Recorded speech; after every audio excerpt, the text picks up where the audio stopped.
The rain had started without warning, the kind that soaked through clothes in seconds and turned sidewalks into mirrors of broken light. Ethan Parker had been counting coins in his palm outside the grocery store, trying to decide whether he could afford both bread and milk when he heard the sob. It was sharp and thin, cutting through the hiss of tires and rain like a wire pulled too tight. He looked around, heart already lifting into his throat. Near the bus stop, half hidden behind a bench plastered with peeling ads, a little girl stood alone. She couldn't have been more than 6. Her jacket was too light for the weather, her hair plastered to her cheeks, her small hands clenched so hard they trembled. Ethan hesitated only a second.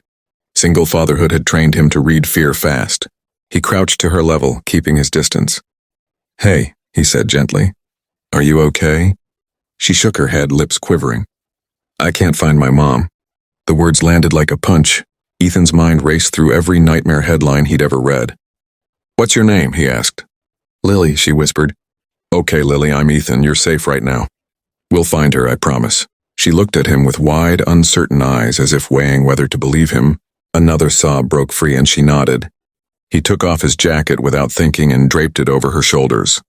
She flinched at first, then clutched it tight. "She was right here," Lily said, pointing vaguely toward the street. "She told me to wait." Ethan glanced around. No frantic mother. No one searching. Just rain, cars, and people hurrying past, eyes down, lives sealed shut. Anger flared in him, sharp and hot, at how easy it was to miss a child in trouble. "Let's get you somewhere warm," he said. "We'll call her." Inside the small cafe across the street, the air smelled of burnt coffee and sugar. Ethan wrapped Lily in paper towels that barista handed over and borrowed. A phone, when he realized his own, had died hours ago. Lily didn't know her mother's number. She didn't know her last name. All she knew was that her mom had been on the phone, talking loudly, and had told her not to move. Ethan called the non-emergency police line, his voice steady even as his pulse raced. He gave descriptions, locations, details. Lily sat silently beside him, fingers twisting in his jacket sleeve.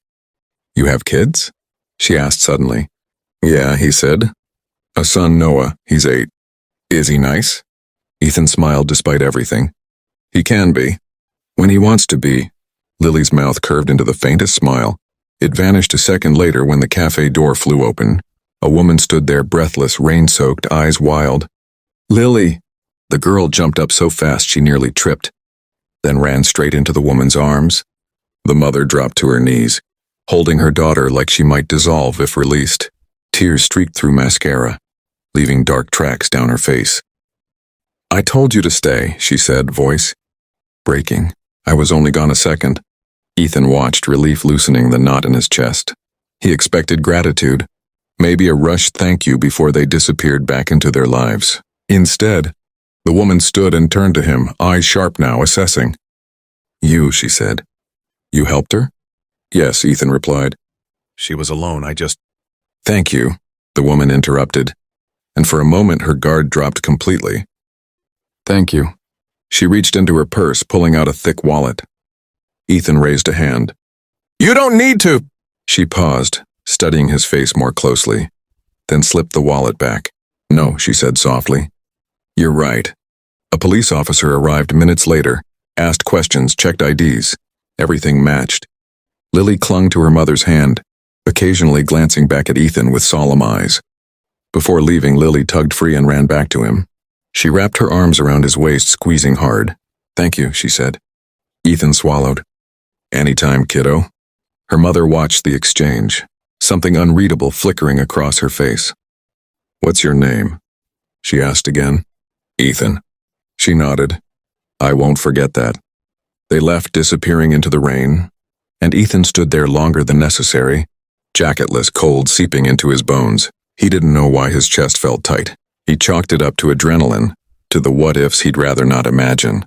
That night he returned to his small apartment, where Noah was sprawled on the floor doing homework, tongue poking out in concentration. "Dad," he said without looking up. "You're late."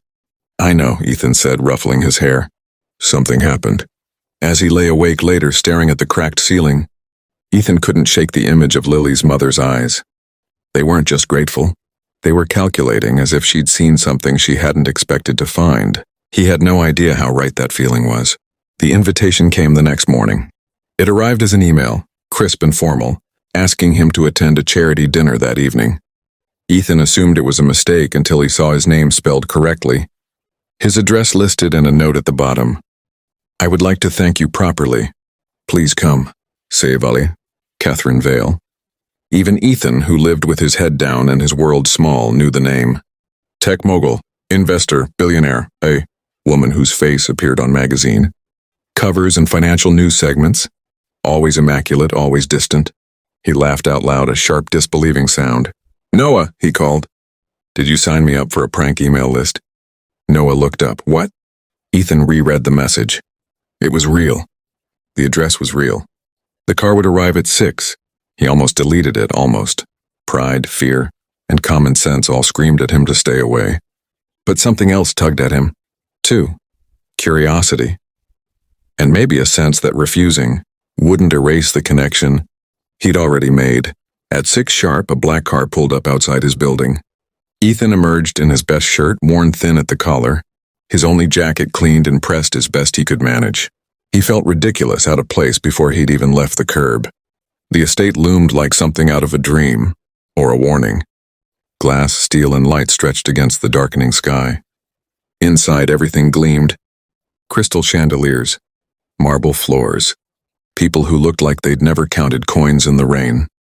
Ethan hovered near the entrance, already planning his escape, when a familiar voice cut through the hum of conversation. "You came." Catherine Vale stood before him, transformed and exactly the same. Her hair was styled perfectly now, her dress elegant, her posture commanding. But her eyes were the same ones that had searched his face in the cafe.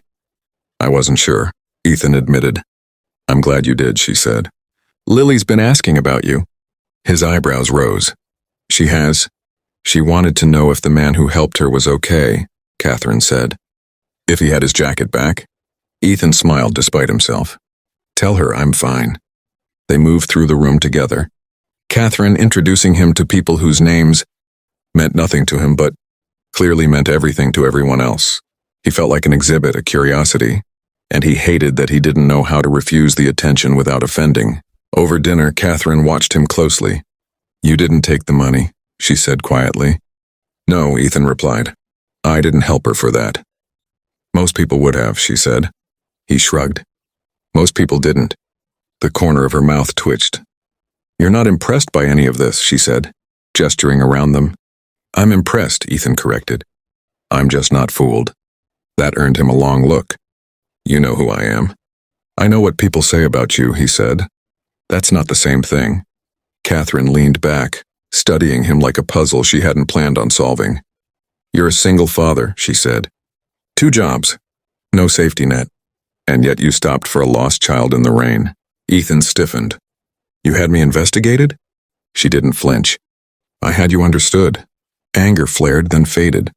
"That's a luxury," he said, understanding people without asking. "Everything I have is a luxury," Catherine replied softly, "including my mistakes." The words hung between them, heavy with implication. Ethan thought of Lily alone at the bus stop, of a woman too distracted to notice her child slipping into danger. "She loves you," he said before he could stop himself. Catherine's eyes flickered. "I know," she said, "and I fail her more than I admit." The night unfolded in strange, suspended moments. Catherine dismissed other guests to speak with Ethan. She asked about Noah, about his life.